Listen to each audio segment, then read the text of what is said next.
एक दफ़ा का जिक्र है कि एक छोटे से गांव में लैला नाम की एक लड़की रहती थी। वो अपने गांव में अपनी जस्तजू और बहादुरी के लिए मशहूर थी और हमेशा नई जगहें दरियाफ्त करने और दुनिया के बारे में सीखने के लिए बेचैन रहती थी। एक दिन लैला ने गांव के बुजुर्गों से एक कहानी सुनी कि जंगल में कहीं एक छुपा हुआ बाग है जो एक नज़र न आने वाली दीवार के पीछे महफूज है। कहानी के मुताबिक इस बाग में खूबसूरत फूल खुलते थे जो सिर्फ बहादुर दिलों के लिए थे, और एक फवारा था जिसका पानी पीने वाले को हिकमत अता करता था। लैला का तजस्सुस जाग उठा। उसने फैसला किया कि वो इस बाग को ज़रूर ढूंढेगी, चाहे दूसरे उसे रोकें या खौफजदा करें। इसके दोस्तों ने इसे मना किया और उसके ख़ानदान को भी फिक्र हुई, लेकिन लैला का दिल हौसला और आज़म से भरा हुआ था।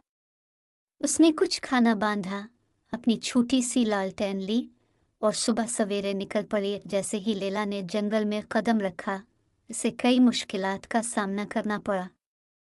वहाँ कांटेदार झाड़ियाँ, पेचीदा रास्ते और जंगली जानवर थे जो अचानक जाहिर होते थे। एक मकाम पर उसे एक तारीक गार से गुजरना पड़ा।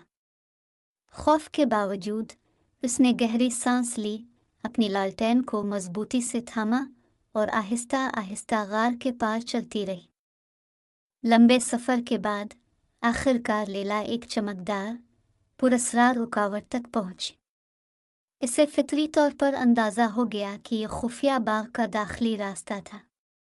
इसने अपनी आंखें बंद की, अपने हौसले को याद किया और आगे बढ़ गई। हैरत अंगेज तौर पर वो पार कर गई। अंदर इसे एक दिलकश बाग मिला जिसमें रंग बरंगे चमकते फूल थे और बीच में एक खूबसूरत फवारा था। लैला फवारे के करीब गई, अपने हाथों में पानी भरा और एक घूंट लिया। जैसे ही पानी ने इसके होठों को छुआ, उसे हिकमत और समझ का एहसास हुआ। उसने जान लिया कि बहादुरी का मतलब ये नहीं कि आपको डर नहीं लगता, बल्कि ये कि आप अपने खौफ का सामना करते हैं। जब वो वापस अपने गांव आई तो सबने इसकी कहानी सुनकर हैरानी से सुना। गांव वाले इसकी बहादुरी से मुतासिर हुए और इस दिन से लैला को न सिर्फ बहादुर बल्कि समझदार भी माना जाने लगा। वो अक्सर अपने सीखे हुए असबाक दूसरों से शेयर करती और लोगों को बहादुर बनने और अपने ख्वाबों का पीछा करने की तरगीब देती। कहानी